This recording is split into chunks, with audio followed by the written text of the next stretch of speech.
Contra a cultura. O Evangelho clama pelo diferente. Em 3, 2, 1, gravando. Começando mais um Contra a Cultura, chegando para você diretamente da Rádio Novo Tempo. A gente fala o que a gente sempre repete aqui em todos os episódios, é uma alegria muito grande ter você na nossa companhia para estudarmos a Palavra de Deus. A gente vem seguindo aqui a sequência de um estudo no livro de Daniel, numa série que se chama Longe de Casa, e estamos chegando aqui no 10º episódio, reta final. Faltam apenas, com esse daqui, mais 3 episódios para a gente concluir essa série e concluir, logicamente, o livro de Daniel. Não se confunda mais uma vez, a gente sempre repete isso, estamos no episódio número 10, mas vamos para o capítulo número 9 da sequência de Daniel, e já que o primeiro episódio foi um episódio introdutório.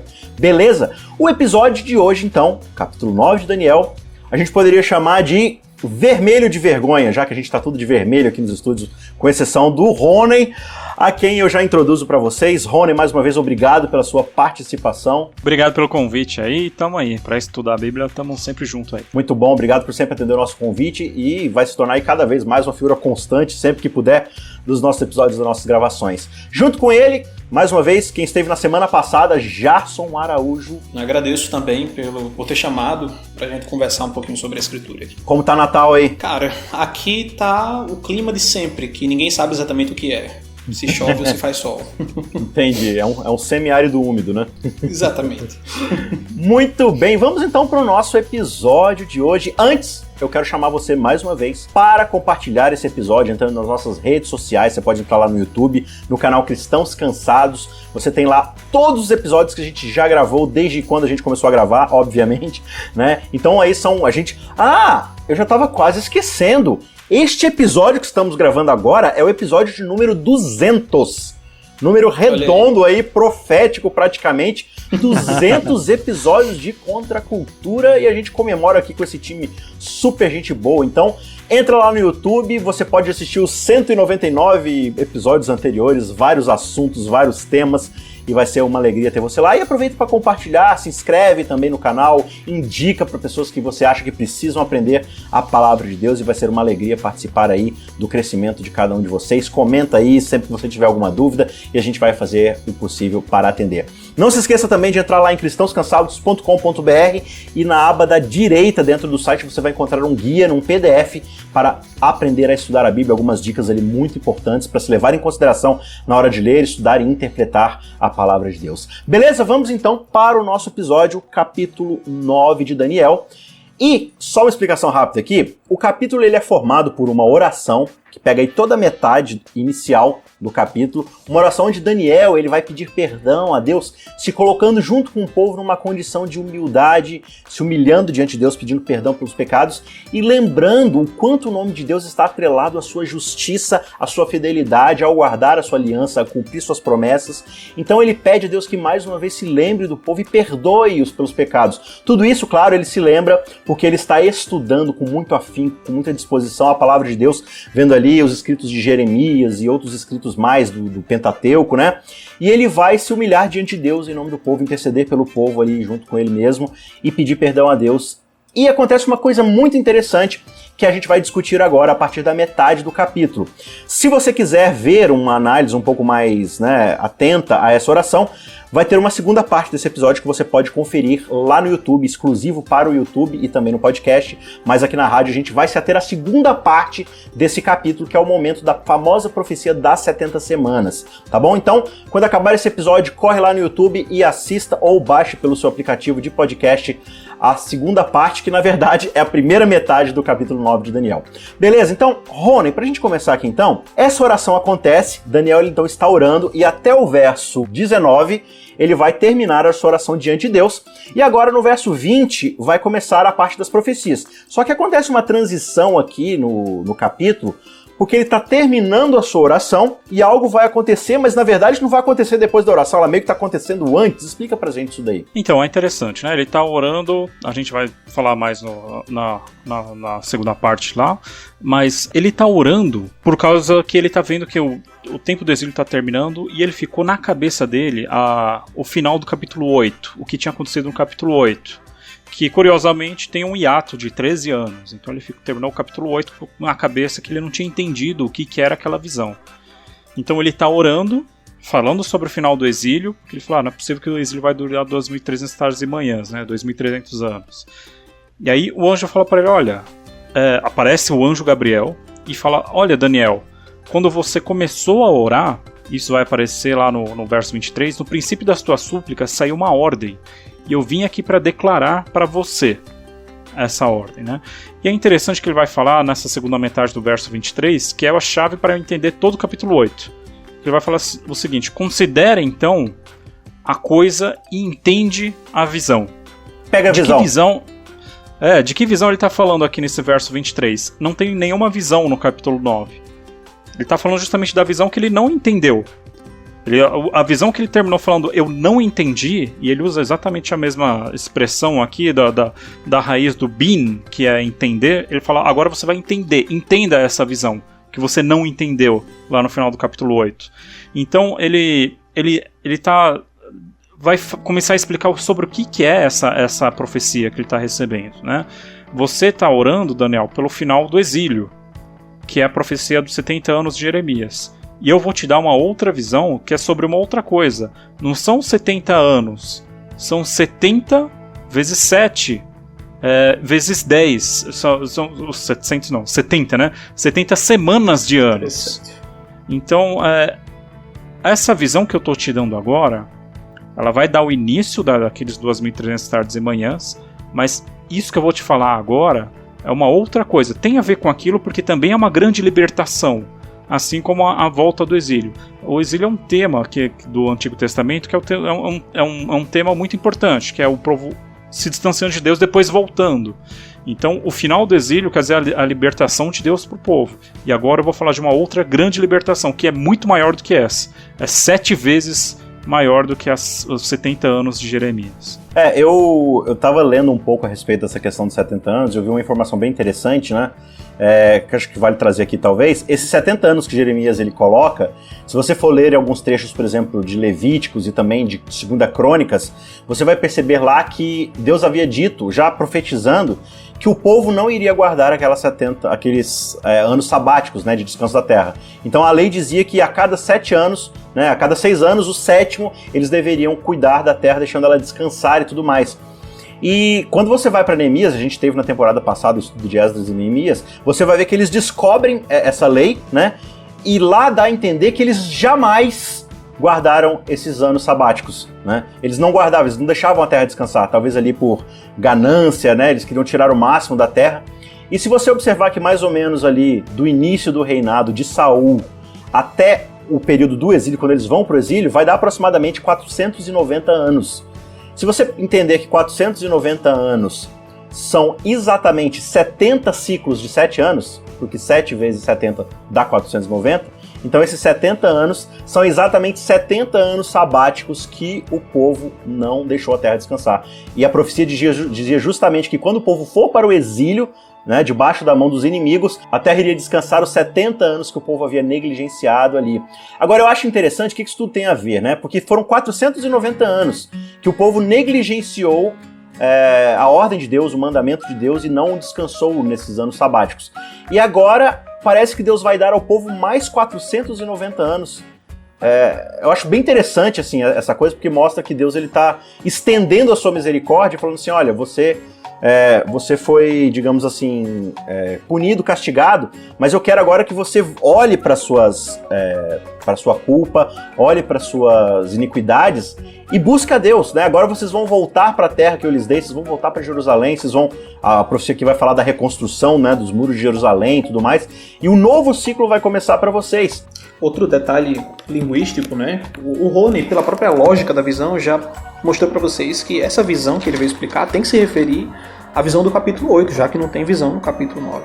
Mas a própria palavra hebraica utilizada também é a mesma do capítulo 8. A maré, que Deus ordenou que Gabriel explicasse, e ele não conseguiu explicar porque Daniel não foi capaz de receber aquela visão na hora. Ele volta para explicar essa mesma maré aqui no capítulo 9. É a palavra hebraica que aparece no 23. Então ele vai falar, entende a coisa, ou a palavra dabar, considera a coisa, considera Adabara a palavra e entende a visão. Então a visão, que não tem nenhuma visão do capítulo 9, na verdade essa visão é a do capítulo 8. Então ele vai dar, dentro dessa visão, 70 semanas que ele vai determinar para o povo e para a cidade, no caso aqui deve ser Jerusalém, né? Para acabar com a transgressão, para dar fim aos pecados, para expiar a iniquidade, para trazer a justiça eterna, para selar a visão e também a profecia, para ungir o Santo dos Santos. Então, dentro desse contexto aqui, a gente vai precisar então dar uma explicadinha para o pessoal de todo esse contexto que ele está trazendo aqui dentro do significado dessas 70 semanas. Então, como é que a gente pode começar aqui a explicar para o pessoal? Ele já começa falando aqui, né?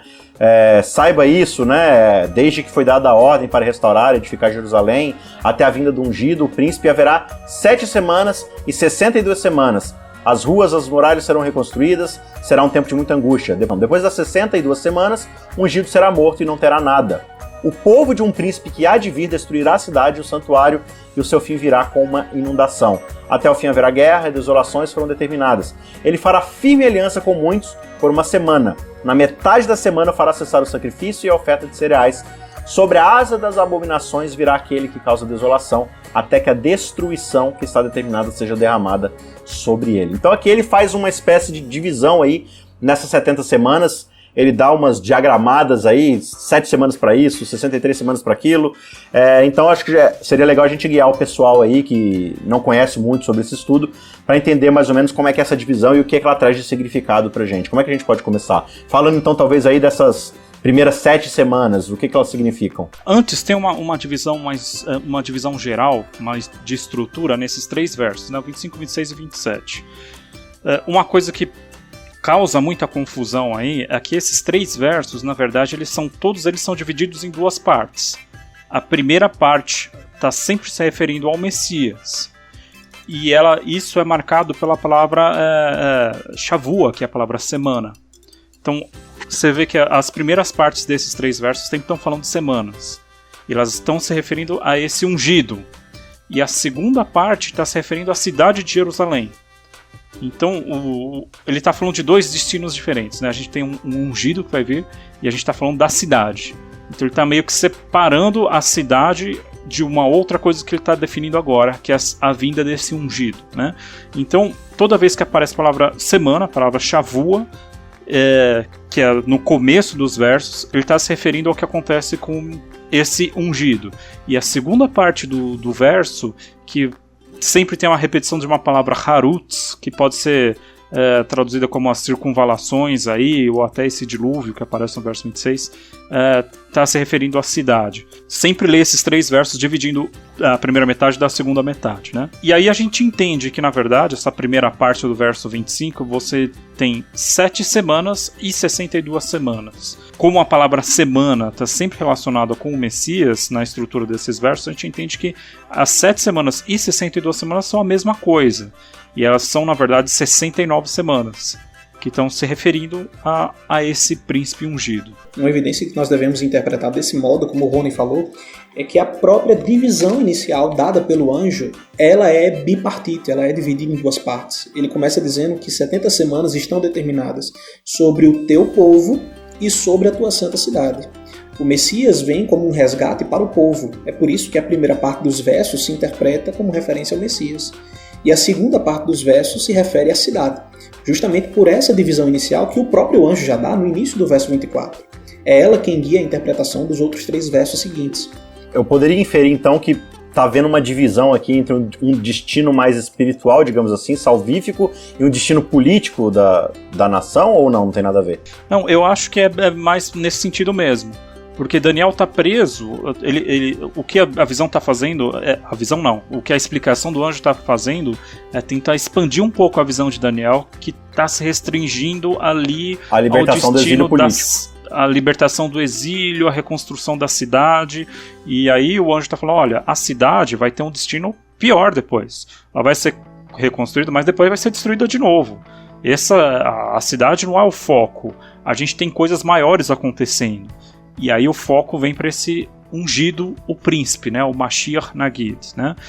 Aí a gente vê no verso 25 que tem essas 7 semanas e 62 semanas. É interessante que ele separa essas 7 semanas, porque ele está fazendo uma referência direta a várias coisas. Em vez de falar só 69 semanas, ele está falando 7 semanas e 62 semanas. Porque quando ele fala 7 semanas, ele está trazendo uma série de símbolos a essa profecia, né? O primeiro dos símbolos é o que o Isaac já falou, é o ano sabático. Quando você tem 7 semanas de anos sabáticos, você tem o jubileu, que é a grande libertação, que é todo o contexto dessa profecia, né? Uma ideia de libertação, a libertação de cativeiro, tudo voltar a ser restaurado como deveria ser, né? Como a gente viu aqui no verso 24. E uma segunda menção que tem, que quando ele separa essas 7 semanas, ele está se referindo também à festa das semanas, o Shavuot, que depois vai ser chamado de Pentecostes, né? E que a gente vai ver que tem até a ver aqui com o final dessa profecia. Então, a semana do Shavuot estava relacionada à ideia de primeiros frutos. O povo é liberto, e ele contava essas 7 semanas, que a partir do primeiro fruto, que aí eles iam comemorar a festa das semanas, né? Então, tem todos esses significados estão imbuídos aí só nessa citaçãozinha que ele faz aí das 7 semanas e 62 semanas. Ou seja, se considerarmos 7 semanas de anos, é uma referência ao jubileu. Se nós considerarmos 7 semanas naturais, normais, está uma referência ao Pentecostes, né? Sobre essa forma de se ler a profecia, gente, é muito interessante quando você lê os versos dessa forma, lendo a primeira parte com referência ao Messias.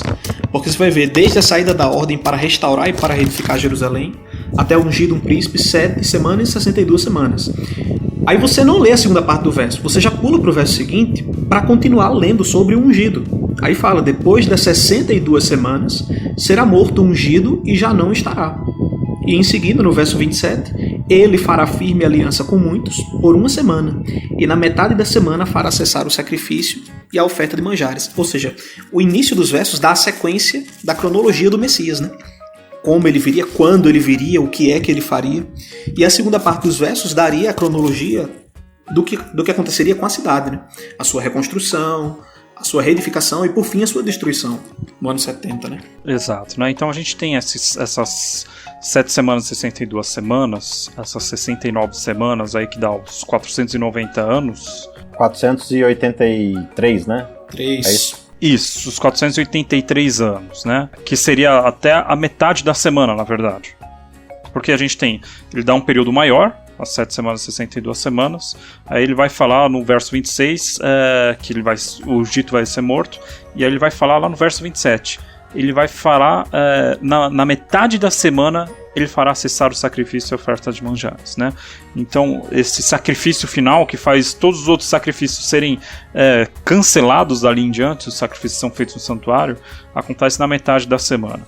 Quando a gente calcula isso, o que é interessante, o decreto para a saída de reconstrução de Jerusalém, o decreto que é o mais importante, que é o decreto final, que é o decreto que é seguido por uma bênção e tal, e é o último decreto que tem, ele acontece no ano 457. Quando a gente conta todos esses anos e vê onde dá a metade dessa semana, e quando você fizer a conta, lembra que não existe ano zero, então vai do ano menos 1, né, do ano 1 antes de Cristo vai direto para o ano 1, você cai exatamente no ano em que Cristo morreu, no ano 31. Que é onde esse ungido ele faz cessar os sacrifícios na metade dessa semana.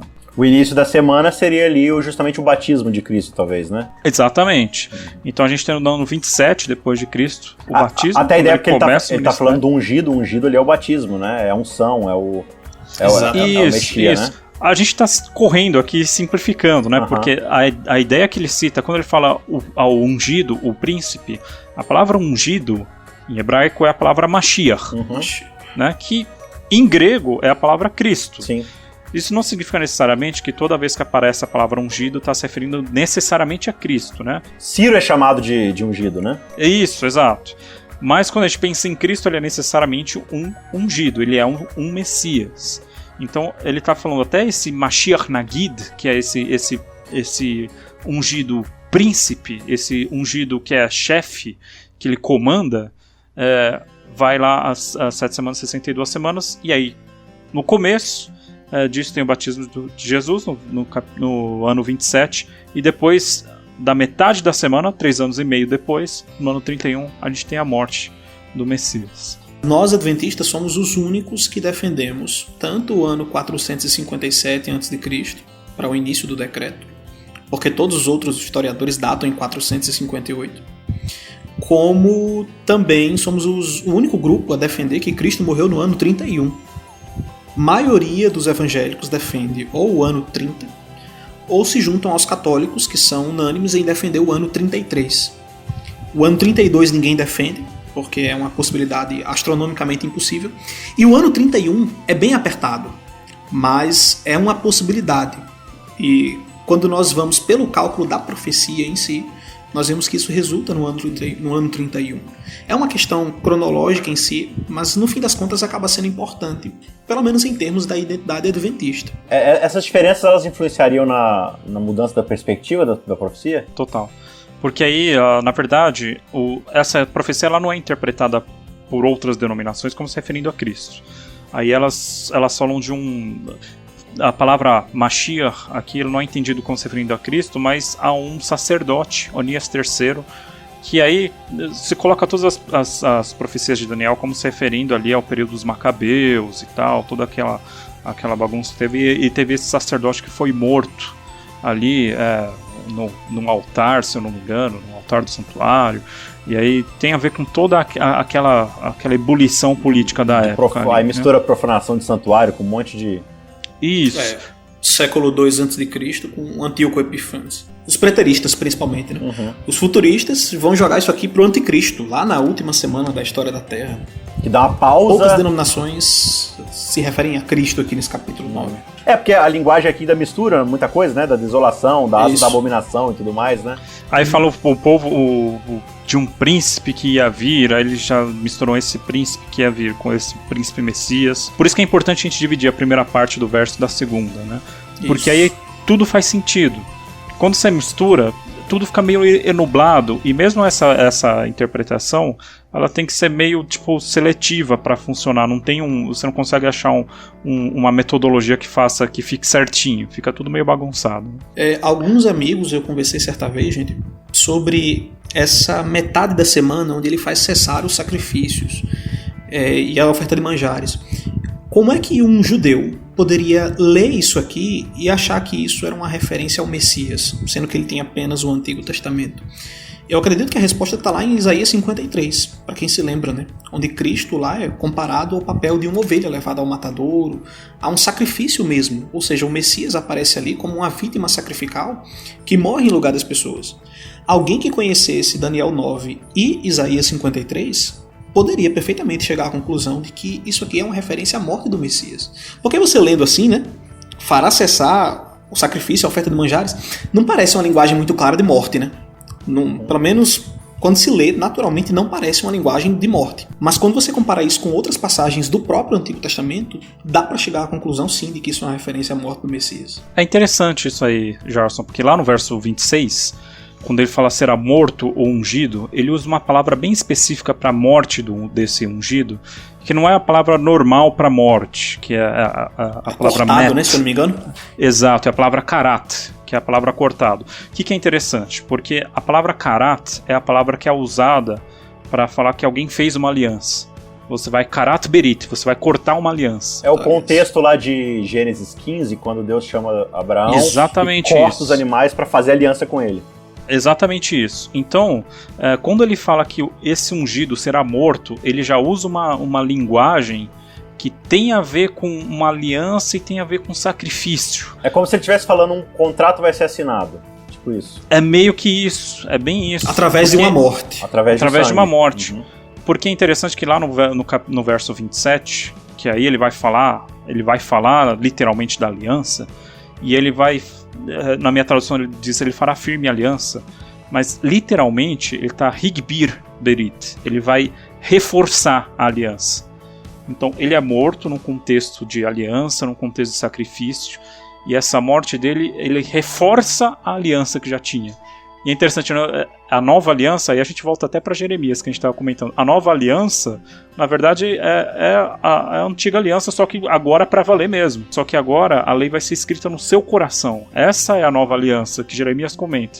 E tem a ver com isso. Ele vai reforçar essa aliança, ele vai fazer a lei ser escrita no coração de verdade. Essa profecia não se refere a uma rejeição em si dos judeus, né? Mas uma continuação da aliança que Deus havia feito com eles. Deus agora expande a aliança, porque ratifica, confirma a aliança que tinha feito com o seu povo no Antigo Testamento, abrindo agora para todas as nações, que através da crença em Cristo se tornam um corpo só, judeus e gentios.